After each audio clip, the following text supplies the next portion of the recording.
வந்தாலும், நாரை வந்தாலும், கொக்கு வந்தாலும், பச்சைக்கிளி வந்தாலும், பசுமாடு வந்தாலும், காளை வந்தாலும், எது வந்தாலும் அம்மையப்பரா தோற்றமடிச்சு. அதுதான் அந்த பாட்டு.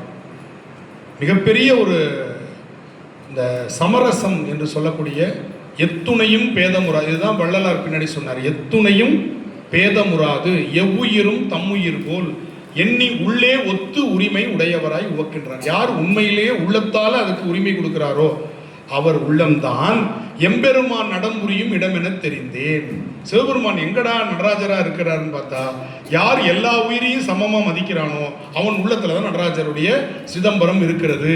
அதுதான் பொன்னம்பலம் என்று தெரிந்தேன். தெரிஞ்சு நான் என்ன பண்ண தெரியுமா, அந்த வித்தகர் அடிக்கு ஏவல் செய்ய என் சிந்தை மிக விழுந்ததாலும் அவங்க காலால் இட்டதை நான் தலையால செய்ய காத்திருக்கிறேன்னு வள்ளல் பெருமான் சொல்றேன். யாரு எல்லா உயிரையும் எவன் ஒருவன் சமமாக பார்க்கிறானோ அவன் காலால சொன்ன வேலையை நான் எதால செய்வேன், தலையால செய்ய காத்திருக்கிறேன். தொண்டர் அடிப்புடி ஆழ்வார்ங்கிற மாதிரி அடியார்க்கும் அடியேன் அல்ல, அடியார்னு சொல்லல, அடியார்க்கும் அடியேன். அந்த ஒரு தன்மை இருக்கு பாருங்க. அதுதான் நமக்கு மாதர்பறை கண்ணியானை என்ற பதிகம். இந்த பதிகத்தை படிக்கிறதுனால நமக்கு என்ன உணர்வு ஏற்படும் அப்படின்னா, கைலாய காட்சியை பார்க்கணும், திருவையாறு போகணும், இதெல்லாம் முக்கியம் இல்லைன்னு சொல்லலை. ஆனால் நமக்குள் என்ன தாக்கத்தை அது ஏற்படுத்தணும்னா, எல்லாரையும் நம்ம சமமாக பார்க்குற அந்த பாவனையை நமக்குள்ள அது ஏற்படுத்தணும். நான் அடிக்கடி சொல்லுவேன், குரு பக்தி என்பது டிபியில் குருநாதரை வைக்கிறதுல இல்லை. நிறைய பேர் டிபியில் குருநாதரை வைக்கிறது, குருநாதருக்கு பண்ண பக்கத்தில் அப்படியே பணிவாக குலுங்கி இப்படி கும்பிட்டு இருக்கிற மாதிரி ஃபோட்டோ வச்சுக்கிறது, இது இல்லை குரு பக்தி. குருநாதருடைய ஞானத்தை நீ பின்பற்றுகிறாயா? இப்போ நான் எங்கள் குருநாதர் தர்மபுர சாமிநாதன் மாதிரி நல்லா தாடியெல்லாம் வளர்த்துக்கிட்டு, சட்டை போடாமல், இடுப்பில் ஒரு சாதாரண வேஷ்டி கட்டிக்கிட்டு, இடுப்பில் ஒரு துண்டு கட்டிக்கிட்டு, ஒரு தாயத்தை ஒன்று போட்டுக்கிட்டு நான் வந்து உட்காந்துருக்கேன். அது இல்லை குரு பக்தி. இன்று வரை இந்த வகுப்பு வரை நேரத்தை கடைபிடிக்கிறான்ல, அது அவருடைய ஞானம். 5:30 வகுப்பு, 5:30 வகுப்பு தொடங்குது, போட்டி தொடங்குது. 6 மணிக்கு வகுப்பு, 6 மணிக்கு வகுப்பு தொடங்கும். 8:15 முடியுது, 8:15 வகுப்பு முடியும். இந்த நேர ஒழுங்கை என்னுடைய குருநாதர் கடைபிடித்தார், நான் கடைபிடிக்கிறேன்னா அதான் குரு பக்தி.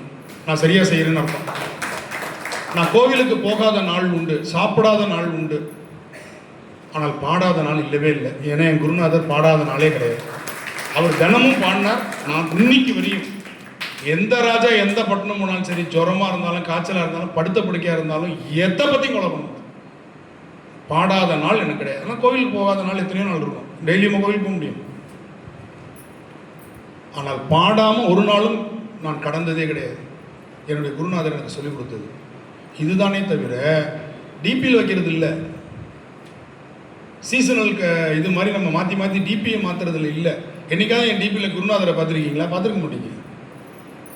டிபிங்கிறது என்னை காட்டுவது, யார் யாரையோ காட்டுறது டிபி இல்லை. வீட்டில் யாராவது பிறந்தனாலும் அவங்க டிபி வைக்கிறது, இதெல்லாம் வந்து நாம் இன்றைக்கி அந்த ஃபேஷனுக்கு பழகிட்டோம்.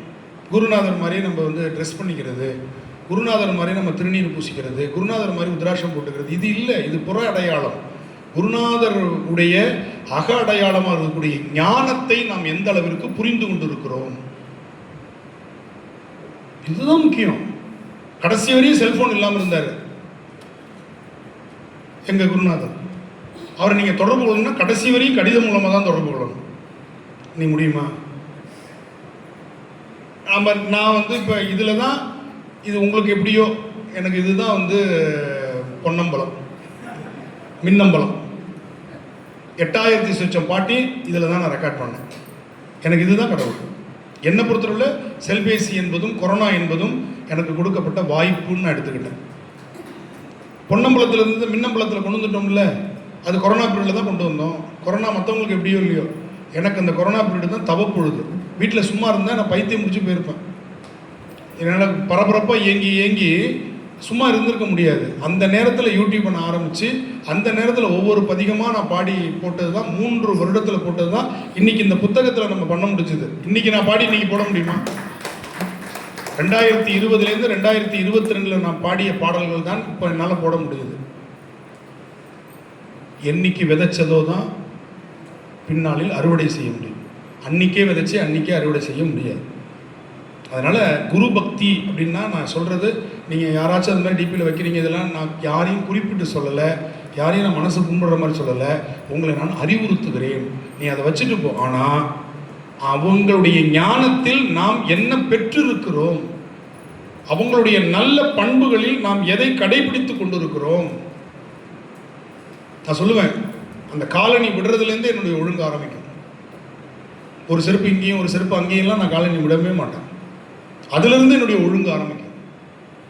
நேர ஒழுங்கு எல்லாத்துலேயும் நம்ம அந்த ஒழுங்கை கடைபிடிக்கணும். இதுலேருந்து ஏதாவது ஒன்று எடுத்துக்கோங்க, குருநாதர்கிட்டேருந்து, ஒரு ஆசிரியர்கிட்டேருந்து. அதுதான் குரு பக்தி. உண்மையான குரு பக்தி என்பது புகழ்ந்து பேசுவதோ, அவர் பயன்படுத்துகிற சென்ட்டை நம்ம வாங்கி பயன்படுத்துறதோ, புரியுதா? இதெல்லாம் நம்ம இன்னைக்கு இதுதான் நம்ம இதுக்கு தான் முக்கியத்துவம் கொடுக்குறோம். புற அடையாளத்துக்கு முக்கியத்துவம் கொடுக்கணும். அது அல்ல. அவங்களுடைய அகம், அவர்கள் எவ்வளவு உழைத்திருக்கிறார்கள், அவங்க எவ்வளவு திருமுறையை போற்றி இருக்கிறார்கள், அவர்கள் எவ்வளவு சைவ சித்தாந்தத்தை தெளித்திருக்கிறார்கள், அவர்கள் எந்த அளவுக்கு ஞானம் பெற்ற ஞானாசிரியராக இருக்கிறார்கள் அப்படிங்கிறத நம்ம உள்வாங்கிக்கணுமே தவிர, உன்னை சிங்காரித்து உனது அழகு பாராமல் என்னை சிங்காரித்து இடர்பட்டேன்னு வரும் குருஞான சம்பந்தர். புரியுதா? நம்மளை தான் சிங்காரிச்சுட்டே உட்காந்துருக்குறோம். மேக்கப்புக்கு தான் முக்கியத்துவம் கொடுக்குறோம். அதுல தான் நம்ம கவனம் போகுது. அதுலேருந்து கொஞ்சம் விடுபடுங்க. அதுக்காக மேக்கப் பண்ணிக்காமல் நம்ம காரைக்கால் மேராக வர சொல்லலை, அவங்கள திருநாவுக்கரசராக வர சொல்லலை. அழகு வேணும் தான், ஆனால் அழகுக்கே நம்ம முக்கியத்துவம் கொடுத்து அழகு கெடுத்துக்கிறோம். இயற்கையாக ஞான அழகு, இடையரா பேரன்பும் மழைவாரும் இணைவிழியும் உழவாரத்தின் படையரா திருக்கரமும் சிவவேட பொலிவழகுன்னு. அது என்ன பொலிவழகா? நாவுக்கரசருக்கு சிவவேட பொலிவழகம். ஒன்றும் இல்லை, இடுப்புல ஒரே ஒரு துண்டு. என்ன வேலை செய்கிற ஒரு பட்டு வேஷ்டியை கட்டிக்க முடியும்? அவர் தூய்மை பணியாளர். நாவுக்கரசர் தான் முதல் தூய்மை பணியாளர். அப்போ நான் பட்டு வேஷ்டி கட்டிட்டா தூய்மை பணியை பார்க்க முடியும்? என்ன நம்ம அரசியல்வாதியா ஃபோட்டோக்கு போஸ் கொடுக்குறதுக்கு குப்பல்ற மாதிரி? நாவுக்கரசர் உண்மையான சிவத்தொண்டர், திருத்தொண்டர். இடுப்புல ஒரு துண்டு தான், அதுக்கு மேலே அந்த துண்டு கழலாமல் இருக்கிறதுக்கு மேலே ஒரு சின்ன கச்சு, ஒரு இடைத்துண்டு, அதுக்கு பேர். அவ்வளோதான் நாவுக்கரசருடைய உச்சபட்ச உடை. ஆனால் அது சிவவேட பொலிவுன்னர் மாதவ சிவஞான முனிவர். அதுக்கு என்ன பேர்? சிவவேட பொலிவழகுன்னர். ஏன்? இங்கே இருக்கான் பெருமான், தேடி கண்டு கொண்டேன் திருமாலுடன் நான்முகனும் தேடி தேடோனா தேவனை என் உள்ளே தேடி கண்டு கொண்டேன்னு இருப்பாருங்க. அந்த இறைவனை இங்கே பார்த்ததுனால, அந்த இறை வெளிச்சம் அவரோட உடம்புல பரவிட்டதுனால புற அடையாளம் எல்லாம் நமக்கு தெரியாது. அவரை பார்த்த மாத்திரத்தில் எல்லாரும் கையெடுத்து கும்பிடணும்னு தோணுச்சு. இதுக்கு ஒரே ஒரு உதாரணம் சொல்லி நான் நிறைவு செய்வேன். ஆறுமுக நாவலர்னு ஒருத்தர் இருந்தார். ஒரு பெரிய சைவ, அவர் எப்படி சொல்றது, ஒரு பெரிய சைவ ஸ்காலர். சைவத்தில் என்ன ஒன்றாலும் அவர்கிட்ட கேட்கலாம், A to Z தெரியும். யாழ்ப்பாணம் ஆறுமுக நாவலர். அவர் சில காலம் சிதம்பரத்தில் தங்கி சைவ பாடசாலை நடத்தி கொண்டிருந்தார். யாரு? யாழ்ப்பாணம் ஆறுமுக நாவலர். அவர் சாதாரணமாக மதிப்பிட முடியாது, பெரிய அளவு. அவர் காலம் வள்ளலார் வாழ்ந்த காலம். இது நடந்த விஷயம், உங்களுக்கு தெரிஞ்சிருக்கலாம், குழந்தைங்களுக்காக நான் சொல்கிறேன். அவர் வள்ளலார் ஒவ்வொரு அருட்பாவை பாடி அதை திருமுறைன்னு பெயரிட்டாங்க. வள்ளலார் சொல்லலை, வள்ளலாருடைய பாடல்களை திருமுறையாக வெளியிட்டார்கள். முதல் திருமுறை, 2ஆம் திருமுறை, 6 திருமுறைகளாக வெளியிட்டாங்க. அப்போ ஆறுமுக நாவலருக்கு கோபம் வந்துருச்சு. 4 பாடிய பதிகங்களை தவிர வேற எதையும் திருமுறைன்னு சொல்லக்கூடாது அப்படின்னு சொல்லி என்ன பண்ணாரு? கேஸ் போட்டார் வள்ளலார் மேல. நான் சொல்றது கோர்ட் கேஸ், சாதா கேஸ் இல்லை, பெருமாண்ட பேர்லாம் சொல்லலை. கடலூர் நீதிமன்றத்தில் இந்த கேஸ் இருக்கு, இன்னமும் இருக்கு. கடலூர் நீதிமன்றத்தில் இந்த கேஸை அவர் பதிவு பண்றார். அப்ப வாதி ஆறுமுக நாவலர், பிரதிவாதி யாரு? வள்ளலார். வள்ளலாருக்கு சம்மன் அனுப்புனாரு இங்கிலீஷ் துறை, இங்கிலீஷ் கோர்ட்டு, அது இங்கிலீஷ்காரங்காலத்து கோர்ட்டு, இங்கிலீஷ் ஜட்ஜு. வள்ளலாருக்கு சம்மன் போகுது. வள்ளலார் ஒன்றும் நினைக்கல, வரேன் அப்படின்ட்டார். அந்த நாள் அந்த கோர்ட்டே பொங்கி வழிஞ்சிருக்க வள்ளலார் வராருன்னு அவ்வளோ பேர் கூடி நிற்கிறாங்க. ஆறுமுக நாவலர் அப்படி கெத்தாக உட்காந்துருக்கார். ஜட்ஜி வந்தார். எல்லாரும் எழுந்து நிற்பாங்க இல்லையா? அப்போ எழுந்து நிற்பாங்கன்னு என்னாங்க. ஜட்ஜி உட்காந்துட்டார். அப்போ வள்ளலார் அழைக்கிறாங்க. வள்ளலார் அந்த கோர்ட்டுக்குள்ளே நுழையிறார். நுழைஞ்ச உடனே அவரை பார்த்த மாத்திரத்தில் எல்லாரும் ஒவ்வொருத்தராக எழுந்து நிற்கிறாங்க. எல்லாம் எழுந்து நின்றுட்டாங்க. ஜட்ஜி தன்னை மறந்து, அவர் இங்கிலீஷ்காரன், நல்லா ஞாபகம் வச்சுக்கோங்க, நான் சொல்கிறது வரலாறு, கதை இல்லை. ஜட்ஜி மறந்து எந்திரிச்சார். ஜட்ஜி எந்திரிக்க கூடாது சட்டப்படி. ஜட்ஜி வந்தால் மற்றவங்க தான் எந்திரிக்கணும், ஜட்ஜி எந்திரிக்க கூடாது. ஜட்ஜி எந்திரிச்சு நின்றுட்டார். அப்படி எந்திரிச்சு நின்று அந்த வள்ளலாரை வணங்கிட்டு இப்படி பார்த்தாரு. ஆறுமுக நாவலர் எந்திரிச்சு அவர் வணங்கிட்டு இருந்தார். Case dismissed. கேஸ் என்ன பண்ணிட்டாரு? வழக்கு நடக்கவே இல்லை, கேஸை டிஸ்மிஸ் அப்படின்ட்டார். ஏன் கேஸ் டிஸ்மிஸ் ஆச்சு? எப்போ ஒரு பகைவனாக நினச்சி கேஸ் போட்டவரை பார்த்து ஒருத்தன் தன்னை மறந்து நிற்கிறானோ அவர் அருளாளர் தான் அப்படின்னு அந்த கேஸுக்கு வழக்கை தள்ளுபடி பண்ணார். அந்த தள்ளுபடி பண்ண வழக்கு கேஸ் கட்டி இன்னும் கடலூர் நீதிமன்றத்தில் இருக்கு. இதுதான் குரு, இதுதான் உள்ள இருக்கிற ஒளி. அந்த ஒளியை வள்ளலாருடைய அந்த வருகை தெரிவித்தது. ஆறுமுக நாவலர் வணங்கி நின்னாராம். 2 கண்ணிலும் தண்ணீர் வடிஞ்சு ஓடிட்டு இருக்கு. தன்னை மறந்துட்டார், நான் தான் கேஸ் போட்டேன்னு மறந்துட்டார். வள்ளலாரை கருணையாக கண்ட அந்த முகத்தை பார்த்த உடனே அப்படியே வணங்கி நிற்கிறார். இங்கிலீஷ்கார துரை பார்க்குறான், அந்த ஜட்ஜி பார்க்குறான், இவர் சாதாரண மனுஷன் இல்லை, இவர்கிட்ட ஏதோ ஒன்று இருக்கு அப்படின்னு அவன் கொடுத்தான். நம்மளால் இருந்தால் தூக்கி உள்ளே வைன்றிருப்பான். ஏன் இந்த மாதிரி நல்லவங்களாம் வெளியில் இருக்கக்கூடாது, நமக்கு ஆபத்து, அவங்களெல்லாம் தூக்கி உள்ளே வச்சிருக்கு. இல்லைன்னா நம்ம சர்வசாதாரணமாக அரசியல் பண்ண முடியாது அப்படின்னு நம்மளால் பண்ணியிருக்கோம். ஆனால் அந்த இங்கிலீஷ்கார ஜட்ஜி என்ன பண்ணார், வணங்கி அந்த வழக்கை தள்ளுபடி செய்தார் என்பது வரலாறு. இதற்கு பேரே அருட்பா மருட்பா வழக்கு அப்படின்னு இதுக்கு பேர்.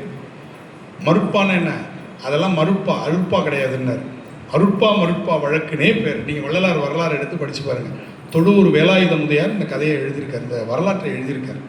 அந்த வழக்கு எண்ணு, அதை விசாரித்த நீதிபதி பேர் எல்லாத்தையும் எழுதியிருக்கார். என்னைக்கு வழக்கு வந்துச்சு அப்படின்லாம் தெளிவாக எழுதியிருக்கார். அப்படிப்பட்ட ஒரு பெரிய, அது எதுக்கு சொல்கிறேன், ஊனினை உருக்கி அதை தான் உள்ளொளி பெருக்கின்னார். அப்போ தான் அந்த உலப்பிலா ஆனந்தம் வரும். ஊனை உருக்கணும், உள்ளொளியை பெருக்கணும். நம்ம உள்ளொளியை சுருக்கிட்டு ஊனை பெருக்கிடணும், மாற்றி செஞ்சுட்டு இருக்கணும். ஊனினை உருக்கி உள்ளொளி பெருக்கின்னு சொல்கிறார் மணிவாசகர். அப்போ தான் சிக்குன்னு பெருமானை பிடிக்க முடியும். புரியுதா? அதனால் அந்த பெருமானை பிடிக்கும் அந்த வகையை நாம் தெரிந்து கொள்வோம் என்று சொல்லி இந்த வகுப்பு மிக அற்புதமான ஒரு நல்ல வகுப்பாக எனக்கு இருந்தது போலவே உங்களுக்கும் இருக்கும் என்று நான் நம்புகிறேன். அனைவருக்கும் அப்பர் கைலை காட்சி விழா நல்வாழ்த்துக்கள். அந்த கைலை காட்சியை பற்றி ஒரு விஷயம் நான் சொல்லிடுறேன். மூச்சு திணறல் இருக்கிறவங்க தயவு செய்து கவனமாக இருங்க. நான் யாரையும் போகக்கூடாதுன்னு என் வாயால் சொல்ல மாட்டேன். திருக்கோவிலுக்கு போகிறவங்களாம் நான் தடுத்ததாக வரலாறே கிடையாது. ஏன் சொல்ல மாட்டேன் அப்படின்னா, அவங்களுக்கு அந்த வாய்ப்பு கிடைக்கிது, போகிறாங்க, பெருமான் கூப்பிட்றாரு. ஆனால் மூச்சு திணறல் இவங்கெல்லாம் கொஞ்சம் கவனமாக இருங்க. நீங்கள் நினைக்கிற மாதிரி கூட்டம் அல்ல அது. அப்படியே நசுக்கி பிதுக்கி சக்கையாக்கிடுவாங்க நம்மளை. அவ்வளவு கூட்டம் அந்த கோவிலுக்குள்ள. மிகப்பெரிய கோயில் அன்னைக்கு ரொம்ப சின்ன கோவிலாக தெரியும். மக்களுடைய ஜன நெருக்கடியில் பெரிய கோயில், 5 பிரகாரமுடைய கோவில் தான் அதுவும். ஆனால் குட்டி கோவிலாக தெரியும். அவ்வளவு பக்கமும் கடலா, கடல் அலையா, தலையா கடல் அலையான்னு சொல்லுவார் இல்லையா, அது மாதிரி எங்கே பார்த்தாலும் அடியார் பெருமக்கள் இருப்பாங்க. வீதிகள் முழுக்க அடியார் பெருமக்கள் இருப்பாங்க. அதனால் மிக கவனமாக, திருப்பியும் சொல்கிறேன், கோவிலுக்கு போகிறோம் நம்ம. அதனால் வீட்டில் இருக்கிற நகை கடையெல்லாம் அள்ளி போட்டு ஜிஆர்டி ஆளுக்காசு விளம்பரத்துக்கு வர மாதிரி போகாதீங்க. புரியுதா? அங்கே அல்லார்களும் வருவார்கள், நல்லவர்களும் வருவார்கள், அல்லார்களும் வருவாங்க. நம்மளை பார்த்தா ஐயோ பாவம் அப்படின்னு ஒரு 10 ரூபா யாராவது கொடுக்கணும். அந்த மாதிரி கோலத்தில் போகணும்.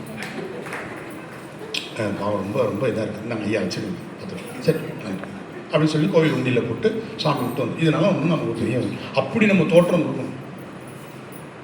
புரியுதா? நம்ம செருப்பை பார்த்தாங்கன்னா கவனம் பூரா நமக்கு செருப்புலேயே இருக்கக்கூடாது. ஏன்னா நீங்கள் செருப்பை மட்டும் நம்ம திருப்பி வந்து கண்டுபிடிச்சிடலாம்னு நினச்சிங்கன்னா அதுதான் 2026 பெரிய நகைச்சுவையாக இருக்கும். 1.5 லட்சம் செருப்பு 3 லாரியில் அள்ளி கொண்டு போய் மறுநாள் கொட்டுவான். ஏன்னா கிழக்கு வாசப்படியில் விட்ட செருப்பு நகராட்சி அலுவலகத்துக்கு அந்தாண்ட போயிடும் ஒரு செருப்பு, இன்னொரு செருப்பு கண்டியூரில் கிடக்கும். அது மாதிரி இருக்கும், கும்பலாக இருக்கும் செருப்பு. நீங்கள் நினச்சி கரெக்டாக நான் வந்து ஐயா சொல்லியிருக்காரு வரிசையாக விடுவோம் அப்படின்னு சொல்லி வரிசையாக, அங்கே அந்த வேலையெல்லாம் நடக்காது. அதனால் செருப்பெல்லாம் நீங்கள் ஒரு இடத்துல கடையில் எங்கேயாவது சொல்லிட்டு விட்டுட்டு நீங்கள் அங்கே போனால் தான். இல்லைன்னா கைலை காட்சியில் கவனம் இருக்காது, காலனி மீதே கவனம் இருக்கும்.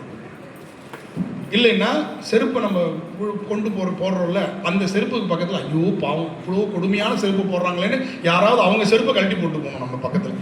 அப்படி ஒரு செருப்பு இருந்தால் போட்டு போகணும். இதெல்லாம் நான் அனுபவத்தில் சொல்கிறேன். திருச்சிற்றம்பலம்.